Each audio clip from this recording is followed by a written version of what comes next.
Halo guys, hari ini kita akan membahas tentang sejarah dan pentingnya pembangunan berkelanjutan, khususnya bagi Indonesia.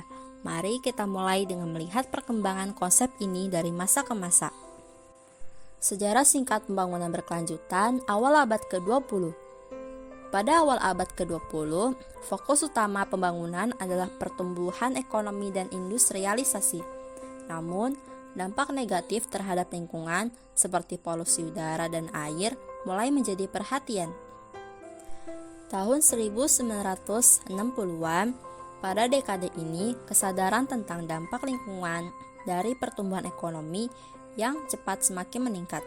Banyak ilmuwan dan aktivitas mulai memperingatkan tentang degradasi lingkungan dan kerusakan alam. Tahun 1970-an, pada tahun 1972, Konferensi Lingkungan Manusia pertama diadakan di Stockholm oleh PBB. Ini adalah konferensi tingkat tinggi pertama yang menyoroti isu lingkungan global. Konferensi ini menggarisbawahi perlunya keseimbangan antara pembangunan ekonomi dan perlindungan lingkungan. Tahun 1980-an, pada tahun 1983, Komisi Dunia untuk Lingkungan dan Pembangunan atau Brundtland Commission dipimpin oleh Perdana Menteri Norwegia Gro Harlem Brundtland. Komisi ini memperkenalkan konsep Sustainable Development atau pembangunan berkelanjutan.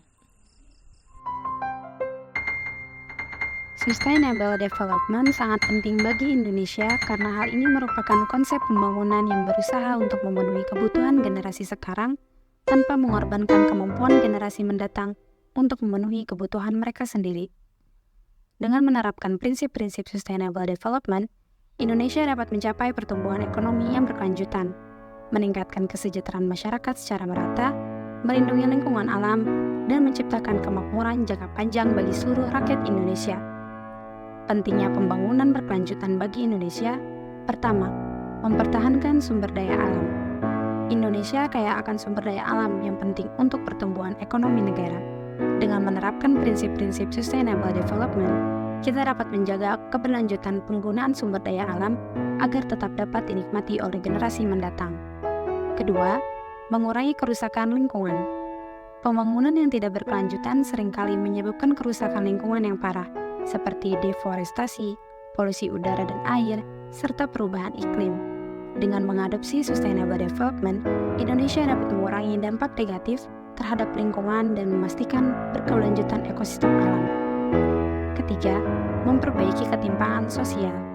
Pembangunan yang tidak berkelanjutan cenderung meningkatkan kesenjangan sosial dan ekonomi antara kelompok-kelompok masyarakat.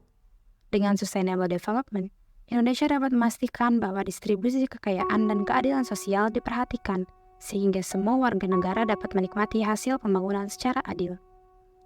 Keempat, mendorong pertumbuhan ekonomi yang berkelanjutan. Sustainable Development mempromosikan pertumbuhan ekonomi yang berkelanjutan, yang berarti bahwa ekonomi dapat tumbuh dengan memperhatikan keberlanjutan lingkungan dan kesejahteraan sosial. Hal ini dapat menciptakan lapangan kerja yang berkelanjutan dan memberikan kesempatan bagi seluruh rakyat Indonesia untuk meraih kemakmuran jangka panjang. Jadi, dengan menerapkan prinsip-prinsip Sustainable Development, Indonesia dapat menciptakan pembangunan yang seimbang antara pertumbuhan ekonomi, perlindungan lingkungan, dan kesejahteraan sosial. Hal ini sangat penting bagi masa depan negara ini serta generasi mendatang, sehingga keberlanjutan pembangunan harus menjadi prioritas utama bagi pemerintah dan seluruh masyarakat Indonesia. Terima kasih telah menyimak. Semoga informasi ini bermanfaat dan meningkatkan kesadaran kita akan pentingnya pembangunan berkelanjutan.